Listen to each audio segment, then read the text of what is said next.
Hello friends, welcome to GK mind game. ಪ್ರಶ್ನೆಗಳ ಸಂಪೂರ್ಣ ಮಾಹಿತಿಗಾಗಿ ವಿಡಿಯೋನ ಎಲ್ಲೂ ಸ್ಕಿಪ್ ಮಾಡದೆ ಕಂಪ್ಲೀಟ್ ಆಗಿ ನೋಡಿ. ಇವತ್ತಿನ ಪ್ರಶ್ನೆಗಳಲ್ಲಿ ಮೊದಲನೇ ಪ್ರಶ್ನೆ, ಪುರುಷನ ದೇಹದ ಯಾವ ಭಾಗದಲ್ಲಿ ವೀರ್ಯಗಳು ರೂಪುಗೊಳ್ಳುತ್ತವೆ? ಆಪ್ಷನ್ಸ್ ಎ ವೃಷ್ಣ, ಬಿ ಪ್ರಾಸ್ಟ್ರೇಟ್, ಸಿ ಶಿಶ್ನ, D seminal vesicles.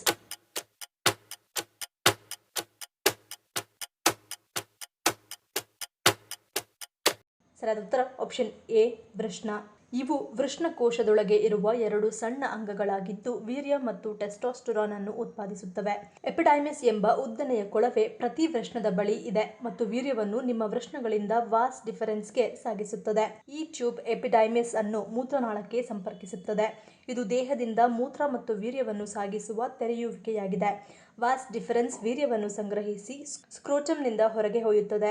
Seminal vesicles ಎಂಬ ಚೀಲದಂತಹ ಗ್ರಂಥಿಗಳು ಮೂತ್ರಕೋಶದ ಹಿಂದೆ ಇವೆ ಮತ್ತು ವೀರ್ಯದ ಭಾಗವಾಗಿರುವ ಸೆಮಿನಲ್ ದ್ರವವನ್ನು ಉತ್ಪಾದಿಸುತ್ತವೆ. ಪ್ರಾಸ್ಟ್ರೇಟ್ ಗ್ರಂಥಿಯು ಮೂತ್ರಕೋಶ ಮತ್ತು ಮೂತ್ರನಾಳದ ಕುತ್ತಿಗೆಯನ್ನು ಸುತ್ತುವರೆದಿರುವ ಗ್ರಂಥಿಯಾಗಿದ್ದು ವೀರ್ಯದ ಭಾಗವಾಗಿರುವ ಕ್ಷಾರೀಯ ದ್ರವವನ್ನು ಸ್ರವಿಸುತ್ತದೆ.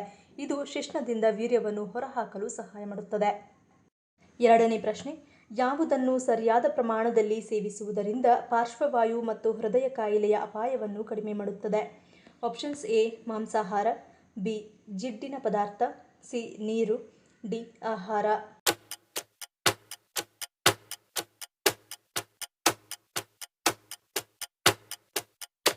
ಸರಿಯಾದ ಉತ್ತರ ಆಪ್ಷನ್ ಸಿ ನೀರು.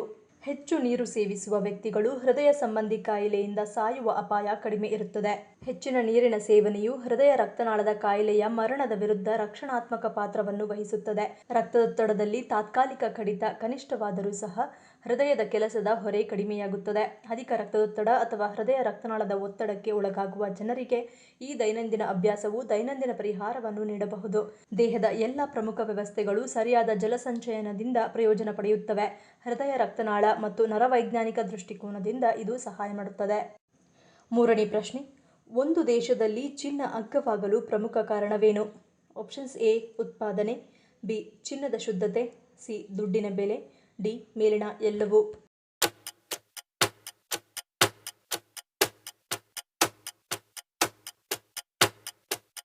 ಸರಿಯಾದ ಉತ್ತರ ಆಪ್ಷನ್ ಡಿ ಮೇಲಿನ ಎಲ್ಲವೂ.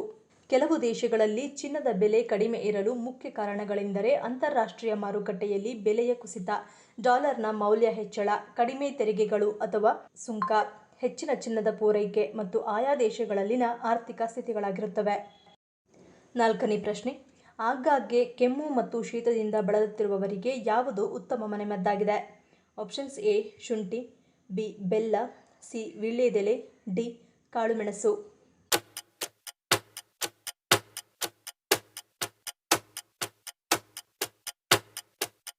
ಸರಿಯಾದ ಉತ್ತರ ಆಪ್ಷನ್ ಸಿ ವೀಳ್ಯದೆಲೆ. ಆಗಾಗ್ಗೆ ಕೆಮ್ಮು, ಶೀತ ಅಥವಾ ಉಸಿರಾಟದ ತೊಂದರೆಗಳಿಂದ ಬಳಲುತ್ತಿರುವವರಿಗೆ ವೀಳ್ಯದ ಎಲೆಗಳು ಪರಿಣಾಮಕಾರಿ ಔಷಧವಾಗಿ ಕಾರ್ಯನಿರ್ವಹಿಸುತ್ತವೆ. ಇದು ಲೋಳೆಯನ್ನು ಹೊರಹಾಕಲು ಮತ್ತು ಗಂಟಲು ತೆರವುಗೊಳಿಸಲು ಸಹಾಯ ಮಾಡುತ್ತದೆ. ವೀಳ್ಯದ ಎಲೆಗಳು ಕಫ ನಿವಾರಕ ಮತ್ತು ಬ್ರಾಂಕೋಡಿಲೇಟರ್ ಪರಿಣಾಮಗಳನ್ನು ಹೊಂದಿದ್ದು ಕೆಮ್ಮು, ಶೀತ, ಬ್ರಾಂಕೈಟಿಸ್ ಮತ್ತು ಅಸ್ತಮಾದಂತಹ ಉಸಿರಾಟದ ಪರಿಸ್ಥಿತಿಗಳನ್ನು ನಿರ್ವಹಿಸಲು ಪ್ರಯೋಜನಕಾರಿಯಾಗಿದೆ. ಐದನೇ ಪ್ರಶ್ನೆ, ಭಾರತೀಯರು ಜಪಾನಿಯರಿಗಿಂತ 13 ವರ್ಷ ಕಡಿಮೆ ಜೀವಿತಾವಧಿ ಹೊಂದಲು ಕಾರಣವೇನು? ಆಪ್ಷನ್ಸ್ ಎ ಜೀವನ ಶೈಲಿ, ಬಿ ಆಹಾರ ಕ್ರಮ, ಸಿ ಆನುವಂಶಿಕ, ಡಿ ವಾತಾವರಣ.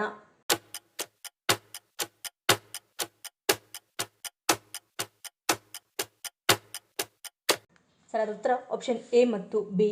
ನಾವು ಸಾಕಷ್ಟು ನಡೆಯುವುದಿಲ್ಲ. ಸರಾಸರಿ ನಗರ ಭಾರತೀಯನು 3000 ಹೆಜ್ಜೆಗಳನ್ನು ಮಾತ್ರ ಕ್ರಮಿಸುತ್ತಾನೆ. ಚಲನೆಯೇ ಔಷಧ, ಆದರೆ ನಮ್ಮಲ್ಲಿ ಹೆಚ್ಚಿನವರು ಕುರ್ಚಿಗಳಿಗೆ ಅಂಟಿಕೊಂಡಿರುತ್ತಾರೆ. ಜಪಾನ್ನಲ್ಲಿ ಬೆಳಗಿನ ಉಪಹಾರಕ್ಕಾಗಿ ಪ್ರೋಟೀನ್ ತುಂಬಿದ ಆಹಾರವನ್ನು ಸೇವಿಸಿದರೆ ನಾವು ಭಾರತೀಯರು ಹೆಚ್ಚಿನ ಕಾರ್ಬೋಹೈಡ್ರೇಟ್ ಆಹಾರಗಳಿಗೆ ಒಡ್ಡಿಕೊಂಡಿರುತ್ತೇವೆ. ಇದು ವಯಸ್ಸಾದಂತೆ ಬೊಜ್ಜು, ಮಧುಮೇಹ ಮತ್ತು ಸ್ನಾಯುಗಳ ನಷ್ಟಕ್ಕೆ ಕಾರಣವಾಗುತ್ತದೆ. ಕಾಲಾನಂತರದಲ್ಲಿ ಈ ಆಹಾರವು ಅಧಿಕ ರಕ್ತದೊತ್ತಡ, ಅಧಿಕ ಕೊಲೆಸ್ಟ್ರಾಲ್ ಮತ್ತು ಜೀವನ ಶೈಲಿ ಕಾಯಿಲೆಗಳಿಗೆ ಕಾರಣವಾಗುತ್ತದೆ. ಇದರೊಟ್ಟಿಗೆ ದೀರ್ಘ ಕೆಲಸದ ಸಮಯ, ತಡವಾದ ಭಾರೀ ಭೋಜನಗಳು, ನಿದ್ರೆಯ ನೈರ್ಮಲ್ಯದ ಕೊರತೆ, ದೈನಂದಿನ ಅಭ್ಯಾಸವಾದ ಫಿಟ್ನೆಸ್ ಅನ್ನು ನಿರ್ಲಕ್ಷಿಸುವುದು ಇವೆಲ್ಲವೂ ಕೂಡ ಮನುಷ್ಯನ ಆಯಸ್ಸನ್ನು ಕುಂಠಿತಗೊಳಿಸುತ್ತದೆ. ಆರನೇ ಪ್ರಶ್ನೆ, ಮನೆಯ ಸ್ವಚ್ಛತೆಯಲ್ಲಿ ಉಪ್ಪು ಬಳಸುವುದರಿಂದಾಗುವ ಪರಿಣಾಮವೇನು? ಆಪ್ಷನ್ಸ್ ಎ ಬ್ಯಾಕ್ಟೀರಿಯಾ ವಿರೋಧಿ, ಬಿ ಶಕ್ತಿಯ ಸಂಕೇತ, ಸಿ ಧಾರ್ಮಿಕ ಆಚರಣೆ, ಡಿ ಮೇಲಿನ ಎಲ್ಲವೂ.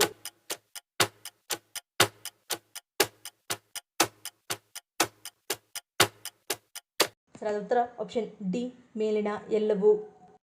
ಉಪ್ಪು ಬ್ಯಾಕ್ಟೀರಿಯಾ ವಿರೋಧಿ ಗುಣಗಳನ್ನು ಹೊಂದಿದ್ದು ಇದು ಪರಿಣಾಮಕಾರಿ ನೈಸರ್ಗಿಕ ಕ್ಲೆನ್ಸರ್ ಆಗಿದ್ದು ತಲೆಮಾರುಗಳಿಂದ ಮನೆಗಳಲ್ಲಿ ನಂಬಿಕೆ ಇಡುತ್ತದೆ.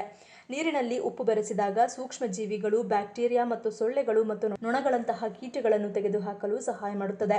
ನೈಸರ್ಗಿಕ ತಾಜಾತನ ಮತ್ತು ಶುದ್ಧತೆಯ ಭಾವನೆಯನ್ನು ಬಿಡುವಾಗ ಆರೋಗ್ಯಕರ ವಾಸಸ್ಥಳಗಳನ್ನು ಖಚಿತಪಡಿಸುತ್ತದೆ.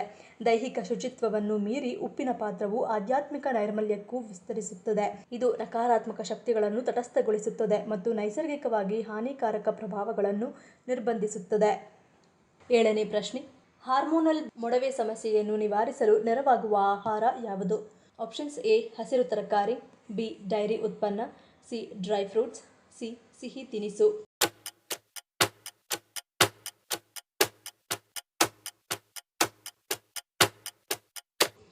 ಸರಿಯಾದ ಉತ್ತರ ಆಪ್ಷನ್ ಸಿ ಡ್ರೈ ಫ್ರೂಟ್ಸ್. ಗಲ್ಲದ ಮತ್ತು ದವಡೆಯ ಸುತ್ತ ಪದೇ ಪದೇ ಬರುವ ಮೊಡವೆಗಳು ಸಾಮಾನ್ಯವಾಗಿ ಹಾರ್ಮೋನಲ್ ಅಸಮತೋಲನದಿಂದ ಉಂಟಾಗುತ್ತವೆ. ಒಣ ಹಣ್ಣುಗಳು ಮತ್ತು ಬೀಜಗಳು ಜಿಂಕ್, ಒಮೆಗಾ 3 ಮತ್ತು ವಿಟಮಿನ್ ಇ ಇಂದ ತುಂಬಿದ್ದು ಇವುಗಳು ಚರ್ಮದ ಉರಿಯೂತವನ್ನು ಕಡಿಮೆ ಮಾಡಲು ಅವಶ್ಯಕ. ಇವುಗಳಲ್ಲಿ ಕುಂಬಳಕಾಯಿ ಬೀಜ ಅಧಿಕ ಜಿಂಕ್ ಮೂಲ. ಜಿಂಕ್ ಚರ್ಮದಲ್ಲಿನ ಎಣ್ಣೆಯ ಉತ್ಪಾದನೆಯನ್ನು ನಿಯಂತ್ರಿಸಲು ಮತ್ತು ಮೊಡವೆ ಉಂಟುಮಾಡುವ ಬ್ಯಾಕ್ಟೀರಿಯಾಗಳ ವಿರುದ್ಧ ಹೋರಾಡಲು ಸಹಾಯ ಮಾಡುತ್ತದೆ. ಬಾದಾಮಿಯು ವಿಟಮಿನ್ ಇ ಯನ್ನು ಅಧಿಕ ಪ್ರಮಾಣದಲ್ಲಿ ಹೊಂದಿದ್ದು ಮೊಡವೆ ಗುರುತುಗಳನ್ನು ಕಡಿಮೆ ಮಾಡಲು ಮತ್ತು ಚರ್ಮವನ್ನು ಆರೋಗ್ಯವಾಗಿಡಲು ಸಹಾಯ ಮಾಡುತ್ತದೆ. 8ನೇ ಪ್ರಶ್ನೆ, ಯಾವ ಸಮಸ್ಯೆ ಇದ್ದವರು ತುಪ್ಪವನ್ನು ತಿನ್ನಬಾರದು ಎನ್ನುತ್ತಾರೆ?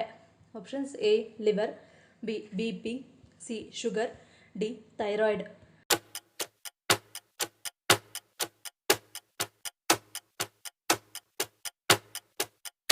ಸರಿಯಾದ ಉತ್ತರ ಆಪ್ಷನ್ ಎ ಮತ್ತು ಬಿ. ಲಿವರ್ ಸಮಸ್ಯೆ ಇದ್ದರೆ ತುಪ್ಪದಿಂದ ದೂರ ಉಳಿಯಿರಿ, ಏಕೆಂದರೆ ಇದು ನಿಮಗೆ ತೊಂದರೆದಾಯಕ. ಯಾರಿಗೆ ರಕ್ತದೊತ್ತಡ ಮತ್ತು ಕೊಲೆಸ್ಟ್ರಾಲ್ ಹೆಚ್ಚಾಗಿರುತ್ತದೆ ಅಂತಹವರು ಮತ್ತು ಇನ್ನಿತರ ಅನೇಕ ತೊಂದರೆಗಳನ್ನು ಹೊಂದಿರುವವರು ತುಪ್ಪದಿಂದ ದೂರ ಉಳಿದರೆ ಒಳ್ಳೆಯದು. ಅಜೀರ್ಣತೆ ಸಮಸ್ಯೆ ಇದ್ದರೆ ಅಥವಾ ಇರಿಟಬಲ್ ಬೌಲ್ ಸಿಂಡ್ರೋಮ್ ತೊಂದರೆ ಇದ್ದರೆ ತುಪ್ಪದ ಸೇವನೆ ನಿಷಿದ್ಧ, ಏಕೆಂದರೆ ಇದು ಬೇರೆ ಆಹಾರ ಪದಾರ್ಥಗಳಿಗೆ ಹೋಲಿಸಿದರೆ ಜೀರ್ಣವಾಗಲು ಸ್ವಲ್ಪ ಹೆಚ್ಚಿನ ಸಮಯ ತೆಗೆದುಕೊಳ್ಳುತ್ತದೆ. ಇನ್ನು ಗರ್ಭಾವಸ್ಥೆಯ ಸಂದರ್ಭದಲ್ಲಿ ದೇಹದ ತೂಕ ಹೆಚ್ಚಾಗುವ ಸಾಧ್ಯತೆ ಇರುತ್ತದೆ ಮತ್ತು ದೇಹದಲ್ಲಿ ಬೊಜ್ಜು ಕಂಡುಬರುವ ಸಾಧ್ಯತೆ ಇರುತ್ತದೆ. ಹಾಗಾಗಿ ತುಪ್ಪ ಸೇವನೆಯನ್ನು ಗರ್ಭಿಣಿ ಮಹಿಳೆಯರು ಕಡಿಮೆ ಮಾಡಿಕೊಳ್ಳುವುದು ಉತ್ತಮ. 9ನೇ ಪ್ರಶ್ನೆ, ಭಾರತದ ಯಾವ ರಾಜ್ಯವು ಅತಿ ಹೆಚ್ಚು ಯುನೆಸ್ಕೋ ವಿಶ್ವ ಪರಂಪರೆಯ ತಾಣಗಳನ್ನು ಹೊಂದಿದೆ? Options A Karnataka, B Rajasthan, C Tamil Nadu, D Maharashtra.